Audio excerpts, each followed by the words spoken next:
السلام علیکم پیارے ویور، پلیز میرے چینل مسٹر بخاری وائس کو لائک اور سبسکرائب ضرور کریں، شکریہ، کیونکہ آپ کا ایک کلک کسی کی زندگی بدل سکتا ہے۔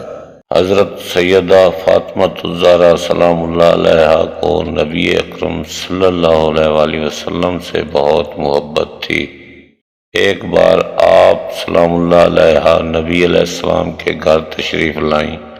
آپ علیہ السلام نے پوچھا کیسے آنا ہوا؟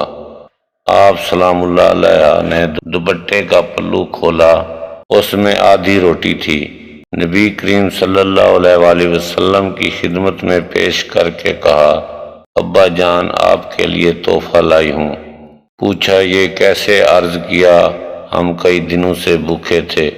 حضرت علی علیہ السلام نے کچھ کام کیا جس کے عوض انہیں چند پیسے ملے اور آٹا لے کے آئے۔ میں نے اس کی روٹیاں پکائیں، ایک ایک حسن حسین علیہ السلام اور علی علیہ السلام نے کھائیں اور ایک سائل کو دی۔ جب میں اپنے حصے کی روٹی کھا رہی تھی تو دل میں خیال آیا، فاطمہ تم بیٹھی روٹی کھا رہی ہو، پتہ نہیں ابا جان کو کھانے کو کچھ میسر ہے بھی کہ نہیں، اس لیے اپنی بقیہ آدھی روٹی آپ علیہ السلام کی خدمت میں لائی ہوں، یہ ہدیہ قبول فرما لیجئے۔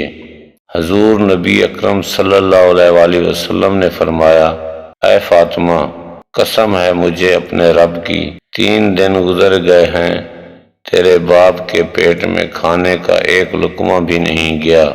اللہ اکبر۔ پیارے بھائیوں اور دوستو، 2 جہانوں کے سردار کا یہ عالم ہے کہ 3 دن سے کچھ نہیں کھایا، فاقے کاٹ رہے ہیں، اور آج کے ہمارے حکمرانوں کو دیکھیے کہ کھانے کے میز پر 70 طرح کے کھانے موجود ہوتے ہیں، لیکن انہیں غریب عوام کی کوئی پرواہ ہی نہیں۔ غریب لوگ بھوک سے مر رہے ہیں، لیکن ان حکمرانوں کو کچھ خبر ہی نہیں۔ اللہ ہم سب کے حالوں پر رحم فرمائے، آمین۔